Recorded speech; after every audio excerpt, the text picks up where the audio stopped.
Here. Roy Charles Brooks, Commissioner Precinct 1.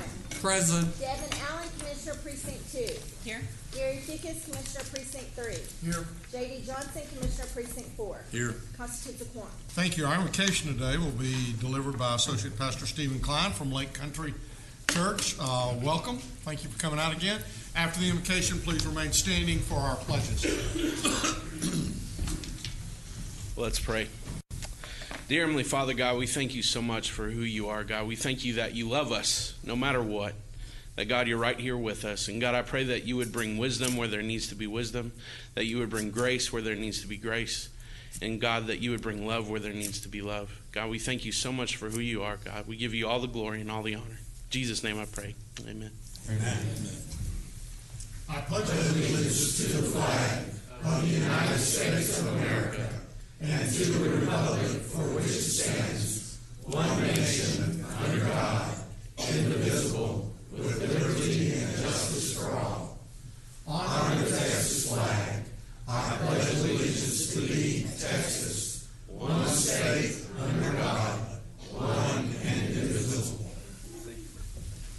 Pastor, thank you for coming out today.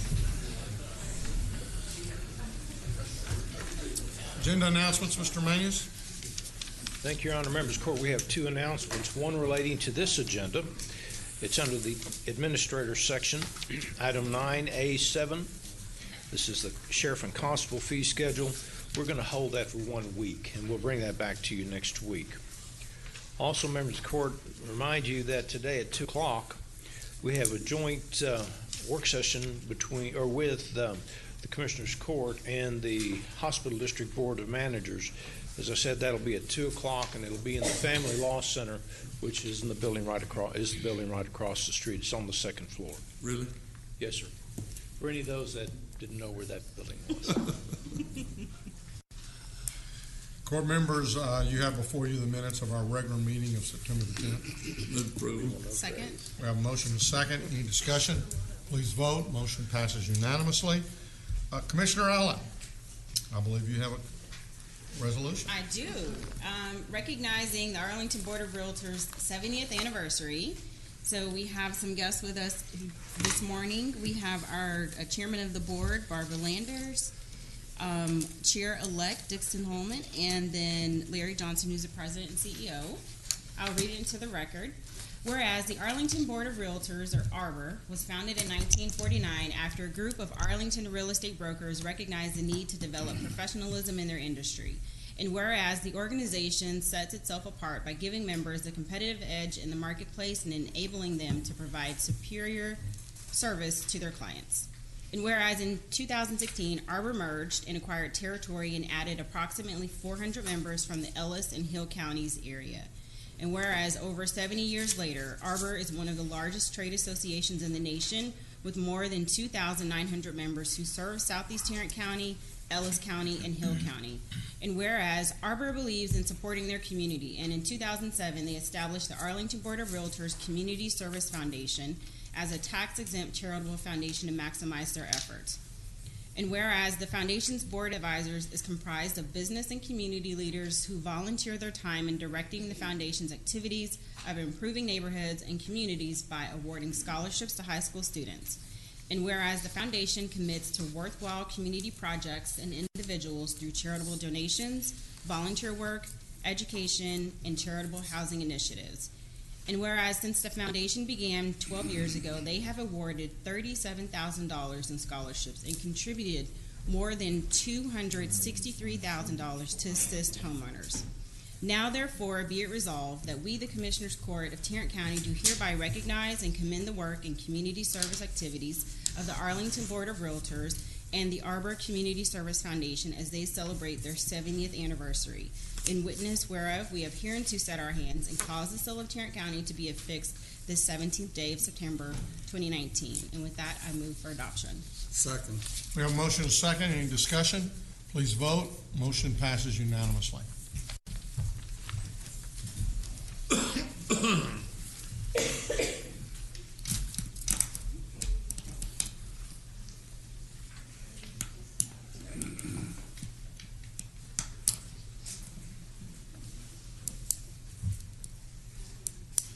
Wilder, get out of the picture. Thank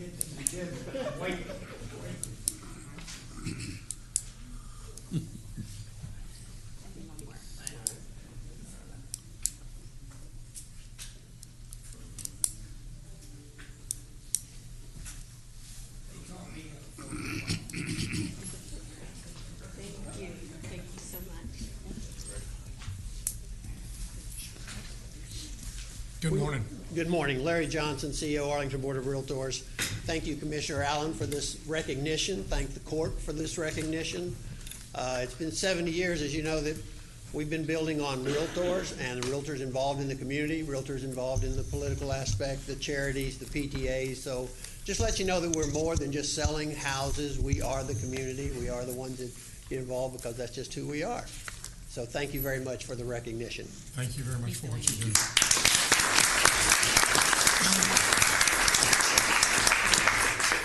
Commissioner Fickus, I believe you have a We do. announcement. We have our 11th annual Empowering Seniors event, which is in a couple of weeks. It's on October the 4th. That's a Friday, and it'll be the same place it's always been, which is at Cross City Church, which is across the street at a place called Campus West. This is the old First Baptist of Euless Church there on Industrial and Highway 183, Airport Freeway. And we have got, this is your opportunity, Judge, to be on the radio. I guarantee you, we got WBAP, they're going to do a remote the entire morning from our location. And if you show up, you'll be able to be on the radio. Can I say whatever I want to You can say? say whatever you want to say, as long as you're promoting Empowering Seniors. Oh, okay. As long as. And so this is a great event for health screenings and free food, and everything's free. Come out and have a great time. So we're looking forward to it. 8:30 till 1:30 that day, and the WBAP guys get finished around 9, and they're going to come in to the facility and have a booth there and visit with people. So it's going to be a fun day. So thank you. And we had the Heart Walk this past weekend, had a good crowd out there. Yes, I was in my shorts.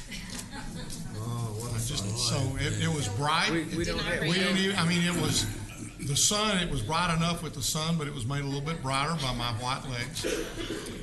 But everything went well. We had a great walk. It was warm this year at least, whereas last year it was, I don't even think wet is a good description.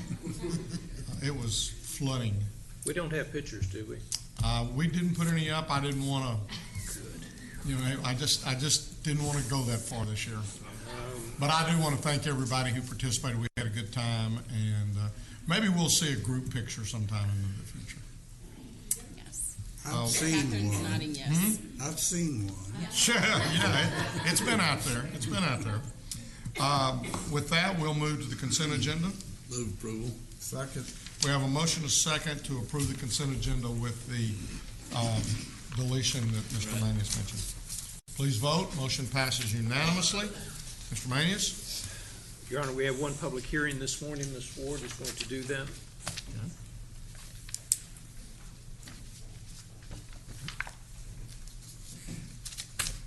Good morning. We're requesting a public hearing this morning to our CDBG project this coming year to change Lakeside's project from infrastructure replacement.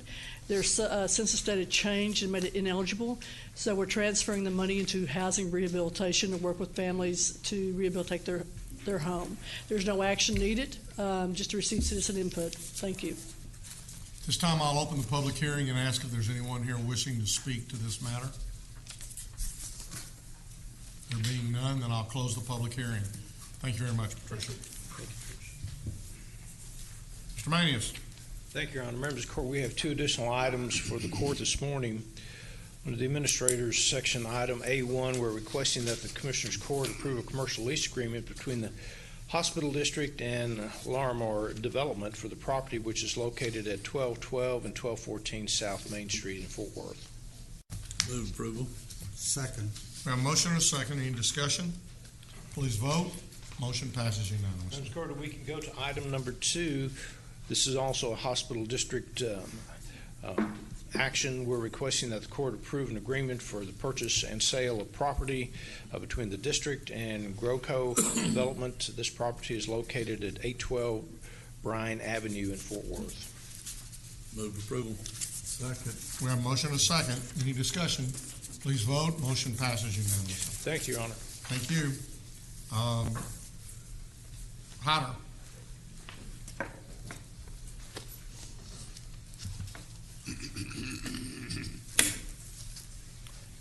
Sorry, Your Honor. Good morning. Good morning. Good morning, Hyde. I come today to ask the court to consider approving an increase in the pay rate of the poll workers for Tarrant County. As I said in the communication, the last time this was reviewed by the court was in 2007. Our election judges and clerks are currently making the lowest pay of all the surrounding counties. I put some in comparison chart in there. This is around a 10% increase, so we would go from $9 and $10 to clerks and lead clerks, clerks and judges to $10 and $12. That's my request today. Move approval. I'm sure they will be thrilled. I hope they will. Second. We have a motion and a second. Any discussion? Please vote. Motion passes unanimously. On behalf of the poll workers, thank you so much. Thank you. Thanks, Hyder. Ms. Glenn. I move to receive and file personnel agenda. Second. We have a motion and a second. Receive and file personnel agenda. Please vote. Motion passes unanimously. Good morning. Good At least morning, 20, Ms. at Glenn. least Thank 20 you. steps there, right there. Mr. Beecham. Okay, we have Did I miss something, Mr. Mayes? no. You look like you were fixing to tell me that I missed. I had missed something. Go right ahead, sir. I didn't realize I was sitting behind the minister. I might have suggested that he pray for LSU a little bit more, but Yeah, we need a few more points. we have 5 items for your consideration this morning. Our first item is a bid award recommendation for RFP 2019-159. It's an RFP for social media listening platform for the Sheriff's Office. Recommendation be toward Open Intelligence, the amount of $99,200. If this is approved, we're also seeking contract approval from the court. Is this something that you can tell us what it is? Not really. Not really. We have SO here. But he can tell you. I can give you a big overview, and then if it comes to technical things, I've got a PhD over there that can go into that. Actually, the social listening it's an investigative tool to be able to go out and identify and locate open source data to assist in locating individuals that possibly have felony warrants. And when I say open source, I'm talking about things like Facebook, Twitter, Reddit, and those types of things.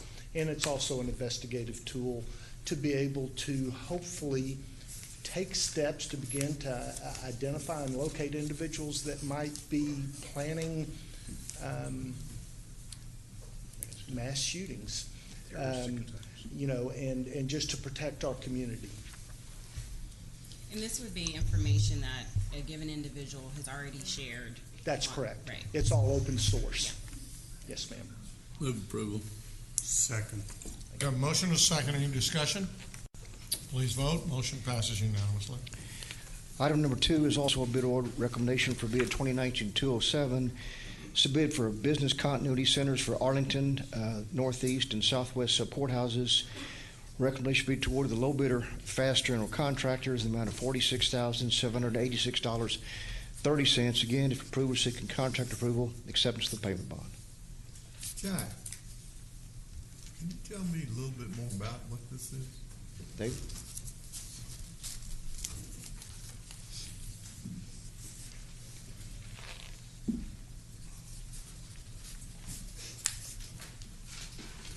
Good morning. Good morning. Our goal is if we have a calamity in this building or another building, we'll be able to, all the employees will be able to pick up their computers and go to our sub-courthouses and continue to conduct business. Why are you not doing this in all 4 precincts? We are. Yours was not included because in this particular bid, Commissioner, because yours required an extra finish out of the room. It's a shell space. Theirs was not. Theirs was in community rooms. Yours in a shell space. Yours will be finished probably in 90 to 120 days.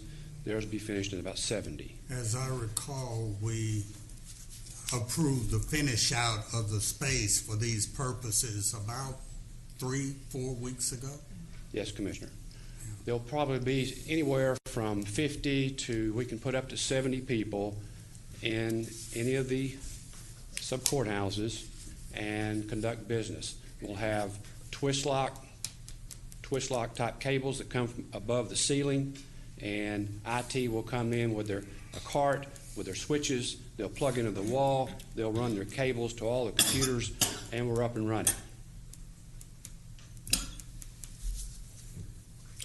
Thank you. Okay. Move approval. Second. We have a motion and a second. Any discussion? Please vote. Motion passes unanimously. Item number 3 is also a bid award recommendation for RFP 2019-210. This is an RFP for our annual contract for marketing services to be used countywide. The recommendation will be to award per an hourly labor rate, awarding to the primary and secondary vendors as shown in the court communique. Can you explain that one? Certainly will. This is a contract we've had in place for several years. Several years past, normally the public health department was affected by this. They would receive grant money late in the year, different times, different amounts.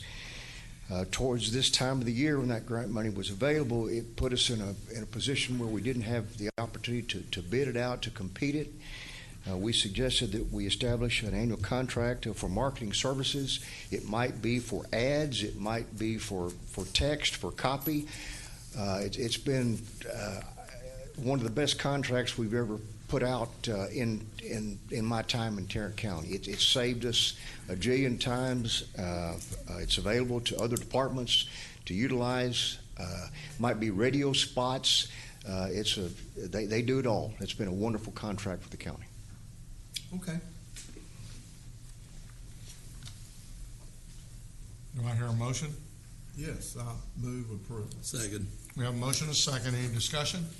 Please vote. Motion passes unanimously. Item number 4, also a bid award recommendation for bid 2019-218.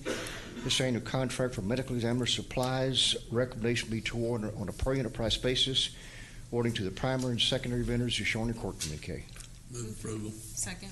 We have a motion and a second. I almost feel like asking you to explain something, but it doesn't seem like there's much we need to explain there. I don't think we need to hear that. We don't need to hear this one. Please vote. Motion passes unanimously.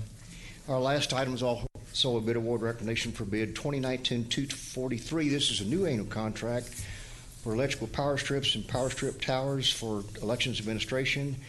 Recommendation be to award on per enterprise basis, awarding to the primary, secondary, and alternate vendors as shown in court communique. Move approval. Second. We have a motion and a second. Any discussion? Please vote. Motion passes unanimously. Thank you. Thank you. Are there any appointments today? There being none, then we'll move on to approval of the claims, including the addendum. Move approval of the claims, including the addendum. Second. We have a motion and a second to approve the claims, including the addendum. Any discussion? Please vote. Motion passes unanimously. Briefing items, Mr. Mayes. Thank you, Your Honor. Members of the court, we have one item to bring to you this morning. It concerns a proposed rental rates for our newly purchased voting equipment. We're not seeking any approval today, but we'd like to have some discussion with the court, and then we'll take it for action next week. Mr. Garcia is here to address the court at this time. Morning again. Morning.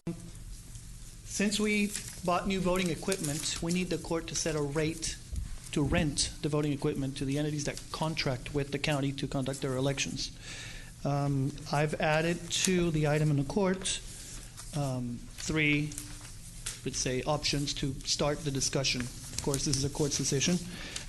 The only stipulation in the elections code is that we have a cap. We cannot charge more than 10% the value of the equipment. And that's the value on the column that says maximum rate. We wouldn't be able to rent it for more than that. The current rates are very different. The big change is in what we call the Verity Dual, where we used to have a booth where people would fill out a ballot. You would now have a machine. And that's probably going to be the biggest change in all of this. So the way I summarized it, there are two pages in the attachment. The second one has a sample of what the last May election would have been with the different rates I put in there, just so you have an idea what it means to change each one of those rates. In the first page, you have that summary that says, if you go with the low rate, the entity that has the smallest increase would have been a 3%. An average, they'll get about a 5% increase, and the one that would have had the higher cost increase would have been about an 18%, and the same thing for the other rates. Okay, I think I missed something in what you said. So this right here, the spreadsheet, this is based off of Last May. May. Okay, very good. Correct. So I took the cost from last May, replaced the value of the rentals for each one of those options, just to give you a little visual of what it would have meant, what it would mean for future So contracts. what is your recommendation? I'd say I'd like to understand a little bit of whether the court wants to maximize the possible revenue, but it depends on the impact. I would say not go lower than the mid rate, at least consider the mid or the max. It was a big investment to buy this equipment, and I think it's reasonable that we charge for its usage. We've got cost involved in delivering these machines and then picking them back up. Correct. Will the mid-rate cover our costs? Yes, those costs are reimbursed in full So that's in in May. addition to this. Right. This is basically our way to get some money back to start probably building towards the next 10, 15 years when we have to replace technology as it ages, and maintenance and a lot of those costs that you don't get reimbursed from the entities. Those direct costs we get paid for in the May elections directly. This is for the duration of the election. Per machine. Per machine, per election. Not per day. Per election. Correct. No. Per machine, per election, correct. The ones used on early voting, we charge a single rental rate for the full 2 weeks. So how often do we look at these rates?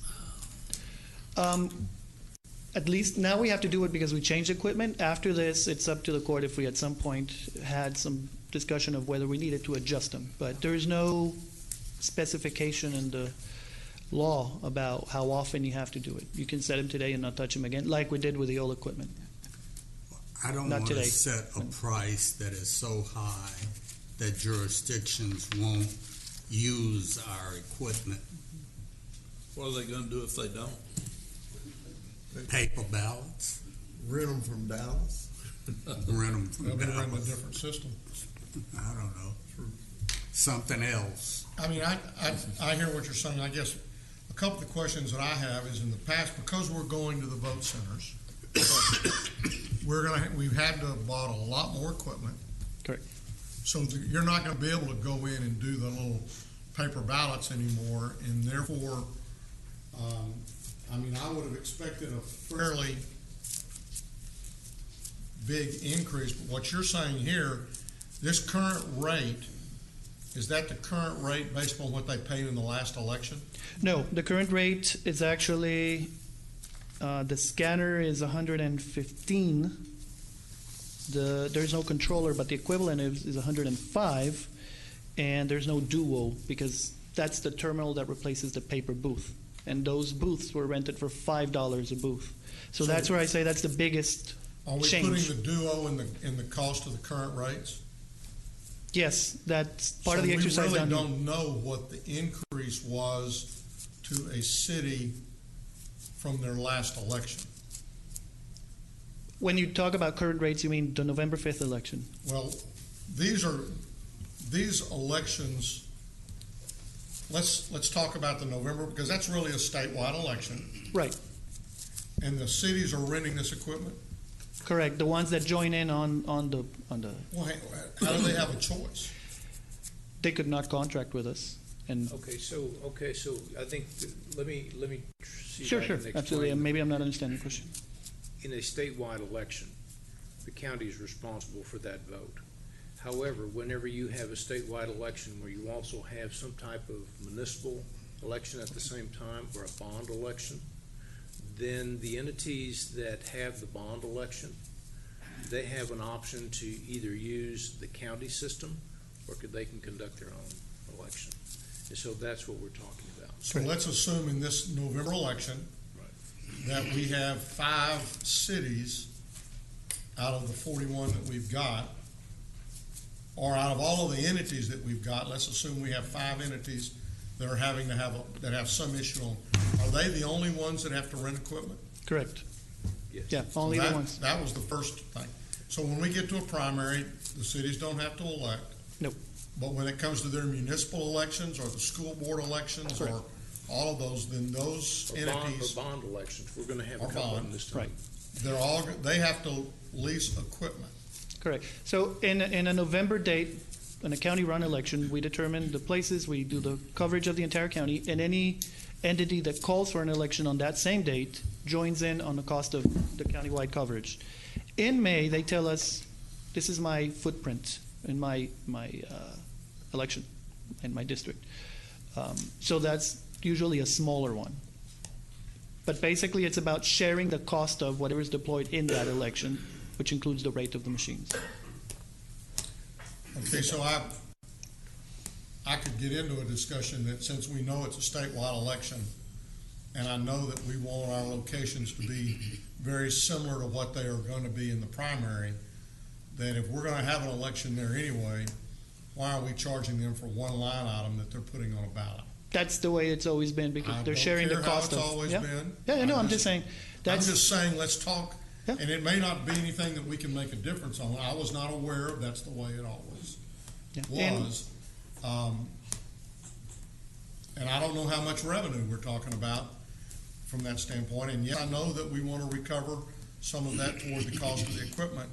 But I also know that as we started the discussion of buying new equipment, never once entered into the discussion was how much revenue are we getting from. It may have worked into your discussion and never entered into this court's discussion. The municipal elections, I certainly can see the need to charge an amount at that point in time. I was going to originally argue that my definition of midpoint is different than your definition of midpoint, because I would have said it would have been the midpoint between the low rate and the max rate, and you just took half of whatever the max rate was as your mid rate.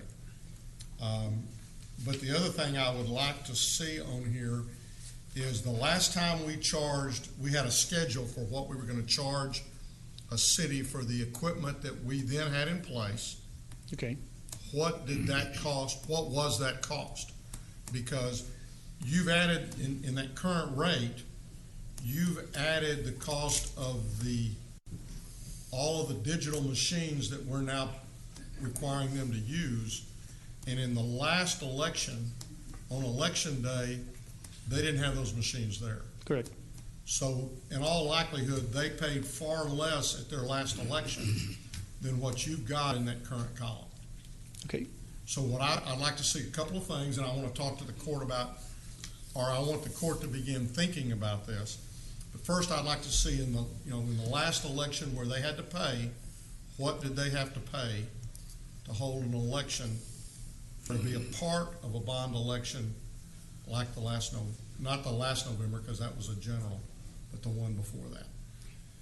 The second thing I would like for us to discuss as a court, if we can, and I don't know that if there's any law out there that says we got to charge these cities, but in my mind, when we come to a November election where the state is requiring us to have an election, and we want to have that election in as many polling spots as we would normally have it in, I don't see the point in charging the cities or the school districts or anybody else for that matter for a cost of that particular election when we got to have it. And we're going to have it. And all they're doing is simply really being a convenience by allowing us, well, I don't know that they allow us.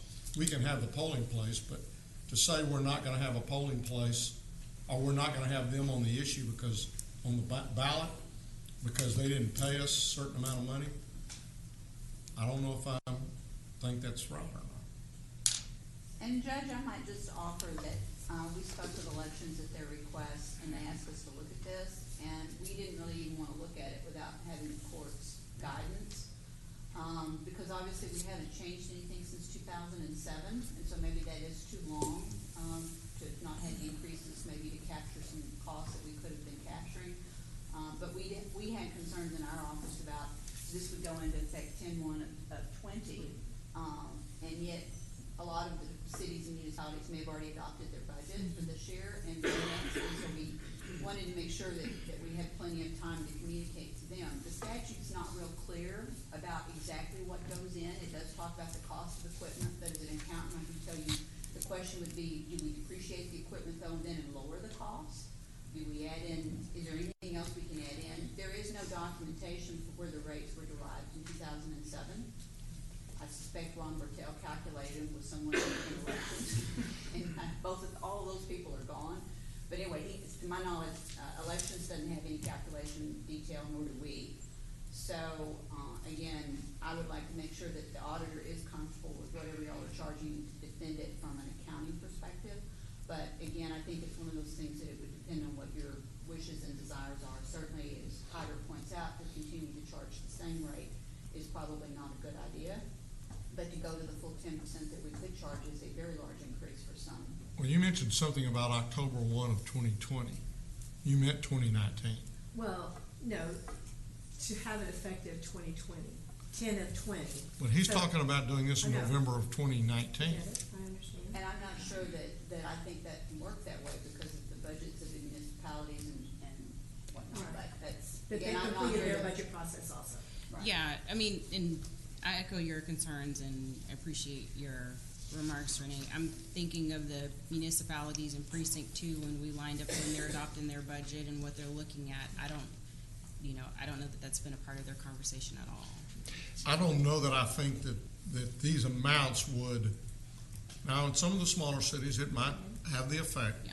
But there's a couple of things I would like to see. First off, the questions that I asked you, last time we charged them, who did we charge and how much did they pay? Right, and can I, that's what I tried to answer. Can we get my list? Yes, my list? I have the two there. The other thing is, I would like to know what our annual revenue has been for the last several years from this rental. Are we talking about hundreds of thousands of dollars, or are we talking about less than $100,000, or what are we talking about? Don't try to answer. I don't need an answer now. Mr. Garcia, what were you doing? I am not sure if I'm understanding, but the first question you had, how much we charged them last time, is what I tried to have in that second page of the attachment. The first column is what they did pay in that election, and then as you move towards the right, you're going to see what they would pay with the different rates. Previously, when I asked you the question of what was included in the current rate, you indicated to me that it included the new equipment that we would have to have in those booths that had previously been for nothing but filling out paper. Correct. Okay, and so in the last time when they did nothing but fill out paper, they didn't have to pay for that machine being there. They paid $5 for the booth, and that's what the current rate, the first column of that chart shows. So just to say the first one on the list, Azle paid $6,900 with the paper booths in May. If in May I just took the cost of those machines and replaced the $5 booth and the minimum rate, $100 duo, and so on, then they would have paid $7,300. Okay, the mid and then so on. So this number does not include the cost of the new machines. No, not the current column. You're right. Then that number shows that. Right, and so that's what generates the calculation of, on the low rate, the one whose increase was the smallest was 3%. The one who was the highest was 18, and the average is about a 5%, and so on. Okay, so that at least answers that question. And then the next question would be, I would like for the last off-year elections, because that's going to be in all likelihood where we're going to have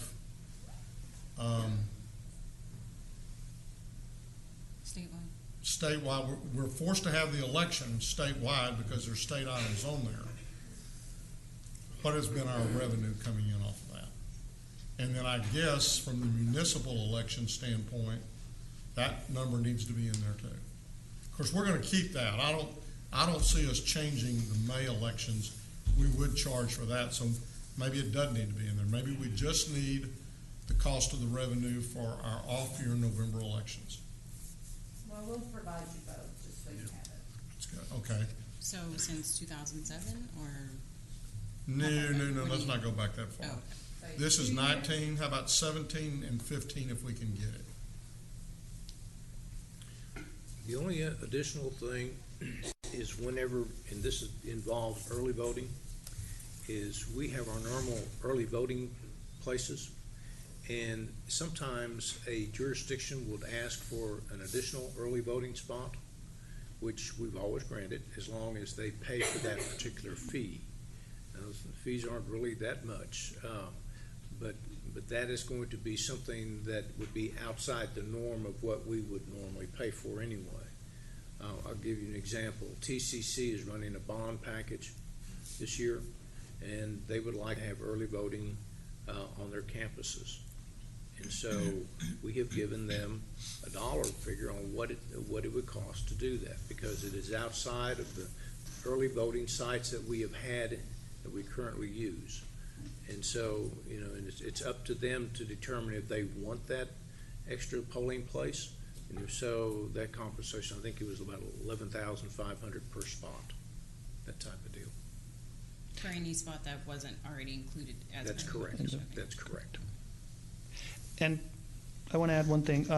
I don't have any instrument that will allow me to charge rental for the machines in November unless the court, if we come to asking for a vote next week, approves something. Because the only approved document I have talks about the old equipment. So I don't have something from the court, which by law is a institution that sets the rate, saying you can charge this much for machines. So even let's if put it on the agenda for next week. Yeah, what we're going to do. This is a briefing item. Yeah, it's a briefing item. We I'm didn't just ask for anticipating that next week we will need something. We'll come to court next week. We'll have the answers to the questions, and then we'll present that information, and we'll bring this chart with us also. And then you can simply choose what you would like to do. Okay. Thank you very much. Any other questions or comments? Thank you. Thank you. Your Honor, that's all we have at this time. Then we'll recess our open meeting and proceed to close to discuss items exempted under Section 551.071, 072, 074, 076, and 087 of the Texas Government Code. Those citizen starts. Having returned from our closed session, there being no business to conduct at this time, we stand adjourned. Chris? Good.